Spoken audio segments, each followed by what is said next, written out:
वहाँ पर मैंने देखा कि गले में टायर डाल डाल के लोग सिखों को जला रहे थे, बाल पकड़ पकड़ के उनके साथ बदतमीजी कर रहे थे, महिलाओं के साथ बदतमीजी हो रही थी। मैं बताना नहीं चाहता हूँ क्या मंजर था उस समय वहाँ पे। तो मैं देख के दंग था, मुझे समझ नहीं आ रहा था कि मैं क्या करूँ।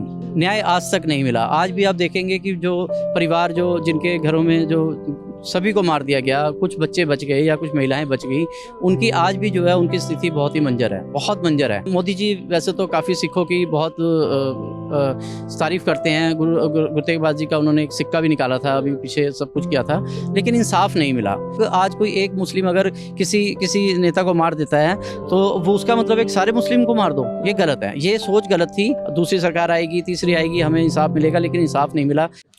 नमस्कार, सौगंध टीवी देख रहे हैं आप। 1984 के वो दंगे जिनकी अगर बात की जाए तो पूरे देश को दहला दिया था। इमरजेंसी लगना, दंगे होना, तमाम ऐसे मंजर जो है वो उस वक्त हम लोगों ने देखे, हम भारतीय लोगों ने देखे, जहाँ पे भारत एक ऐसा देश है कि हर धर्म के, हर जाति के लोग यहाँ पे रहते हैं। लेकिन उस वक्त की चाहे सरकार की कमी कही जाए या किसकी कमी कही जाए, इन पे से अब तक पर्दा जो है वो नहीं उठा है।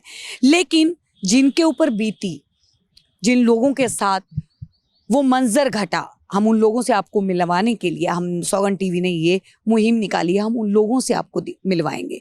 हालांकि दोषियों को सजा हुई, लेकिन बहुत सालों के बाद हुई। लेकिन हमारे साथ में इस वक्त विंद्रा जी मौजूद हैं, क्योंकि सिखों के लिए वो दंगे जो है वो बड़े उससे जाने जाते हैं।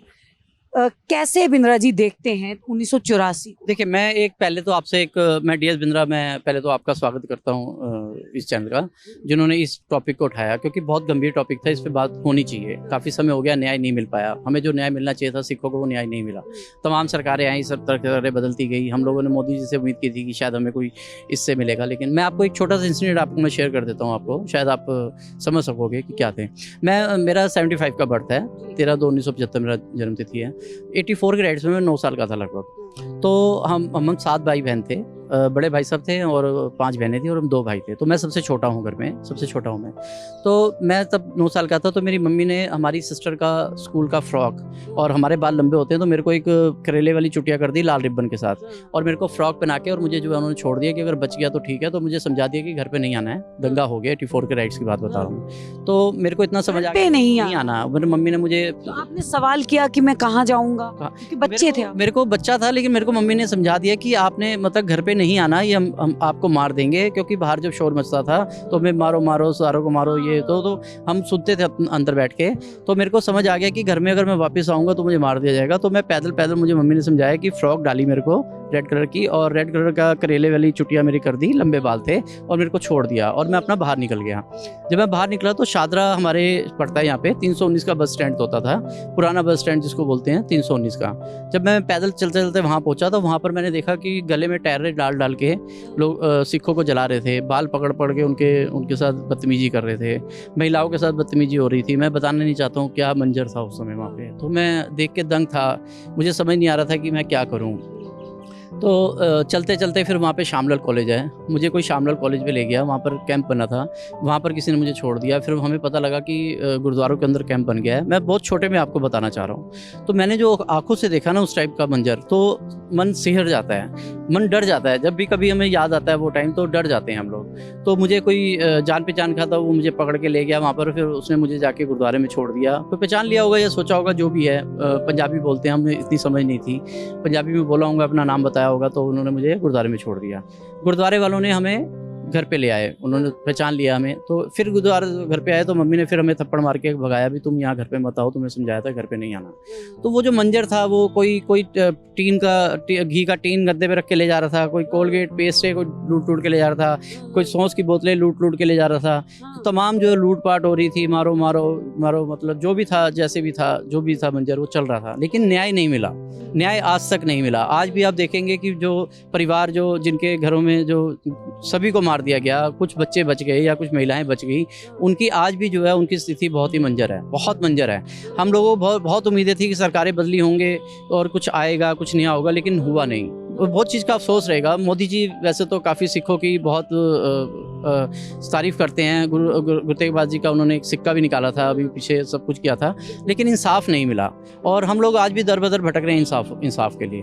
तो मैं आपके चैनल के माध्यम से अपील करना चाहूँगा कि जो सिखों के साथ जो उस समय हुआ, क्योंकि सभी सिखों की गलती नहीं थी। हो सकता है सतवंत सिंह बेन सिंह ने इंदिरा गांधी जी को गोली मारी, ठीक है, वो एक अलग चीज़ था, क्योंकि उससे पहले ब्लू स्टार हुआ था, भिंडरावाला का जो हुआ था उसका रोष था, एक उस समय माहौल था कि देश को बचाने का माहौल था। एक खाली कहते हैं कि इमरजेंसी से जो इमरजेंसी लगाएगी भिंडरावाले जो है उससे निकल के आए, तो किसी ना किसी आंदोलन से मतलब कोई ना कोई ऐसा शख्स जो निकल के तो आता ही है। नहीं, देखिए वो एक सोच थी। भिंडरावाले जो थे वो संत थे, उन्होंने सिख कौम के लिए बहुत काम किया।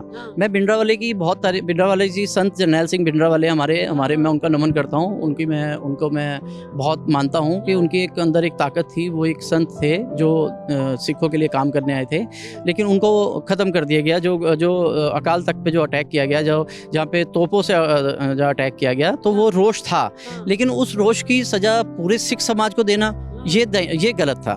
इसको हम सही नहीं मानते हैं। अगर आज कोई एक मुस्लिम अगर किसी नेता को मार देता है तो वो उसका मतलब एक सारे मुस्लिम को मार दो, ये गलत है। ये सोच गलत थी और इसमें जो हुआ उसका हम खामियाजा तो नहीं पूरा कर सकते। वो जो नुकसान था पूरा नहीं हो सकता, लेकिन कम से कम उन पापियों को सजा मिल जाती तो हमारी आत्मा को थोड़ी शांति मिलती। जेल में तो हैं जिनके ऊपर आरोप लगे, वो तो जेल। आपने जब 30 साल बाद या 20 साल बाद या 30 साल बाद उसको अगर आपने जेल, तो वो तो अपने जीवन पूरा कर चुके हैं ना। वो तो सब कुछ करने के बाद भी आज़ाद घूमते रहे। और जिनके साथ हुआ, जिनकी बहनों के साथ, माओं के साथ जो गलत हुआ वहाँ पे, वो तो सारी ज़िंदगी उसको याद करती हैं, उस हादसे को, लेकिन उनको इंसाफ नहीं मिला। ना इस सरकार से मिला, ना पहली सरकार से मिला। मैं यही अनुरोध करना चाहता हूँ कि इनको इंसाफ मिलना चाहिए था। हाँ, मनमोहन सिंह जी ने एक बड़ी बीच में की थी, कुछ उन्होंने कंपनसेशन दिया था इन परिवारों को, बहुत अच्छा हैंडसम अमाउंट दिया था, लेकिन पैसे से पूर्ति नहीं होती है। जब परिवार का पूरा सदस्य सब चले जाते हैं, जब घर के आदमी को मार दिया जाता है, तो उनके लिए ज़िंदगी जीना बहुत मुश्किल हो जाता है। तो यही स्थिति है। हम लोग पहले भी 1%, 1.5% थे, और 84 के बाद तो हम लोग शायद हो सकता है कि 0.5% भी नहीं बचे हों, और हो सकता है कि ना ही बचे हों। कैसे जिंदा रहे, कैसे अपने आप को हमने सर्वाइव किया, ये हम जानते हैं। वो सिख कत्लेआम जो था, वो सिख जिन्होंने उसको भोगा, ये वही जानते हैं। कितने लोगों ने बाल केस कटा दिए, कितने लोग जो हिंदू बन गए उसके बाद वो दोबारा सिख बन ही नहीं पाए, उनके अंदर हिम्मत ही नहीं पड़ी। लेकिन जो बच गए, उन्होंने बड़ी बहुत थी कि अब ये सरकारी जो है, दूसरी सरकार आएगी, तीसरी आएगी, हमें इंसाफ मिलेगा, लेकिन इंसाफ नहीं मिला। इस चीज़ का हमें रोष रहेगा, हमेशा रोष रहेगा, सिख समुदाय का हमेशा रोष रहेगा। और ये बहुत हम लोग इसके लिए जो भी सरकार आएगी, मैं ये कहना चाहता हूँ, कोई भी सरकार आए तो हमें इंसाफ दिलाया जाए। जी, मतलब कहीं ना कहीं मुगलों से लोहा लेने वाले भी सिख ही थे। गुरु गोविंद सिंह की अगर बात की जाए, मुगलों से लोहा लेना हो या फिर आप अभी भी आप सिख रेजिमेंट को आप भेजते हैं ना बॉर्डर पे, सबसे ऊपर सिख रेजिमेंट को माना जाता है। मैं सिख हूँ इसलिए नहीं बोल रहा हूँ, ये आप गूगल देखिए, आप और देखिए, आप इतिहास देखिए। सिख रेजिमेंट जब अंग्रेजों को भगाने का टाइम आया था, तब भी सिखों ने ही आगे लिया था। आप अगर किसान आंदोलन को लोगे ना, तो बैरिकेड सिखों ने, निहंगों ने ही जो है सिखों के बैरिकेड उड़ाए थे। अगर लाल किले पे झंडा गिराया तो सिखों ने ही झंडा फहराया था। तो अगर आप सिखों की अगर आप देखेंगे तो उनकी उपलब्धियां गिनते गिनते थक जाएंगे। आपके कैमरे में आपकी वीडियो बड़ी हो जाएगी, लेकिन उपलब्धियां खत्म नहीं होंगी। जो सिख पंथ की जो स्थापना हुई थी ना, वो हर परिवार से एक बड़ा बच्चा जो है सिख बनाया गया था। तो एक फौज बनाई गई थी, एक सेना बनाई गई थी। और आपने अगर उसी सेना को ही अगर आपने ख़त्म कर दिया, तो आप ये समझिए कि जब हमारे देश के ऊपर जब भी कुछ अगर ऐसा होता है, सबसे पहले सिख रेजिमेंट को भेजा जाता है। निश्चय कर अपनी जीत करो, जिसको आप सुना भी होगा आपने, निश्चय कर अपनी जीत करो। जब सिख रेजिमेंट आ जाती है तो बड़े बड़ों के जो है उनके पाँव फूल जाते हैं कि अब यहाँ से भाग लो, सुधार आ गए हैं, सिख आ गए हैं। तो ये उस सिख कौम को अगर इंसाफ नहीं मिलता, 1984 के दंगे के बाद अगर उनको इंसाफ नहीं मिलता, तो ये शायद ये पक्षपात ही कह सकते हैं, या उनके साथ जो उनके साथ हुआ उसके बाद अगर देखिए कुछ भी होता है, अगर आप अभी किसी का आप कत्ल कर देते हैं ना, तो आपके ऊपर चार्ज फ्रेम हो जाएगा, आपको उठा के अभी जेल में डाल दिया जाएगा, 15 साल की आपको सजा हो जाएगी। यहाँ तो आपने पता नहीं कितने सिखों को खत्म कर दिया, उस कौम को खत्म कर दिया जिस फौज को बनाया गया था आपकी रक्षा के लिए, उसी को आपने खत्म कर दिया, और उसके लिए फिर इंसाफ भी नहीं। तो ये दोहरी रणनीति रही है थोड़ी सी, जो सिख 84 के राइट्स होने नहीं चाहिए थे, तो लेकिन हुए। बुरा वक्त था, लेकिन उसके बाद अगर इंसाफ नहीं मिला तो ये और बुरा वक्त है, ये डबल मार है। जी, बहुत बहुत धन्यवाद। तो हमारे साथ बिंद्रा जी जुड़े थे, अपना अनुभव जो है वो उन्होंने हमें बताया 84 के दंगों का। हम बार बार बात करते हैं उन शहीदों की जो शहीद होते हैं, हम वो मंज़र दिखाने की कोशिश करते हैं, वो आप तक पहुंचाने की कोशिश करते हैं कि उस वक्त में क्या रहा होगा। उस वक्त जब एक 9 साल के बच्चे ने, बिंद्रा ने वो घटनाएं देखी होंगी तो उनकी मानसिकता पर उसका क्या असर पड़ा होगा।